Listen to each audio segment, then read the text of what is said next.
नमस्कार, आप देख रहे हैं DRM टाइम्स 24 न्यूज। हम अपने पार्टी नेतृत्व का और माननीय मुख्यमंत्री जी के प्रति आभार व्यक्त करेंगे कि उन्होंने मुझे पुनः मंत्री परिषद में स्थान दिया है और बिहार राज्य के लिए कुछ करने की जिम्मेदारी हमें सौंपी है।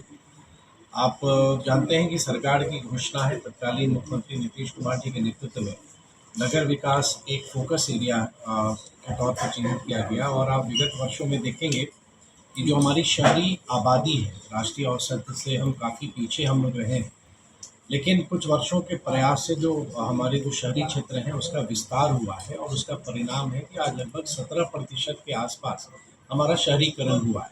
लेकिन अभी भी जो हमारा राष्ट्रीय औसत है उससे हम पीछे हैं।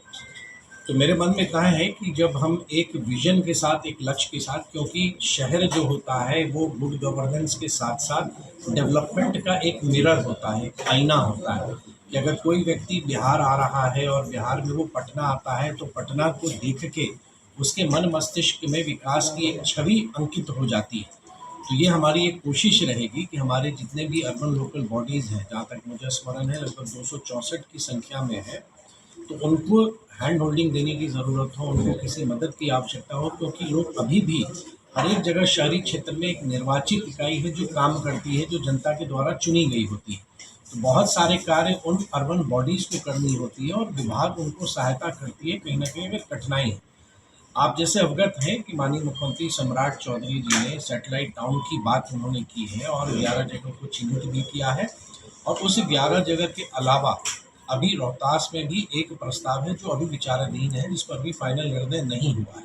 तो अभी जिसकी स्वीकृति हुई है, 11 हमें ऐसे टाउनशिप को भी हमें डेवलप करने हैं। वो बहुत बड़ी बृहद योजना है, बहुत एम्बिशियस प्लान है।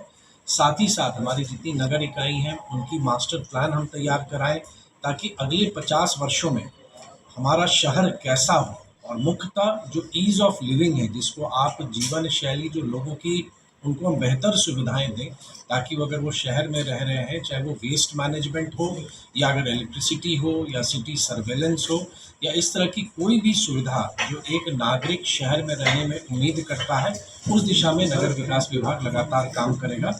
और मैं इतना ही ईश्वर से प्रार्थना करूंगा कि ईश्वर मुझे इतना सामर्थ्य दे, इतनी शक्ति दे कि मैं बिहार के लोगों की जो अपेक्षा है कि बिहार सरकार जो जनादेश एनडीए को मिला है पिछले चुनाव में, उस जनादेश के अनुरूप सरकार काम करे। और मैं इतना विश्वास दिलाऊंगा कि अपनी पूरी क्षमता का इस्तेमाल करके बिहार में नगर विकास विभाग के माध्यम से जन कल्याण के साथ साथ विकसित बिहार और विकसित भारत की दिशा में जो प्रधानमंत्री मोदी जी का संकल्प है, उस दिशा में मजबूती से स्तर पर हम या आगे बढ़ें। कोई स्तर पर पैसा लेते हैं और आवास पास करते हैं, उनके लिए निर्णय क्या रहेगा, संदेश क्या देखिए, मैं रहेगा? आपको बता दूं, आप सबको शायद स्मरण नहीं होगा, वर्ष 2010 से 15 के बीच में मैं बिहार का ग्रामीण विकास मंत्री था। और जब उस समय की आवास योजना संचालित होती थी, उसमें बहुत सारे टेक्नोलॉजी के इस्तेमाल से, क्योंकि आज डिलीवरी में, गवर्नेंस में टेक्नोलॉजी बहुत महत्वपूर्ण है, तो हम चाहेंगे कि जो हमारी योजनाएं हैं पूरी पारदर्शिता के साथ लोगों को सुगमता से मिले।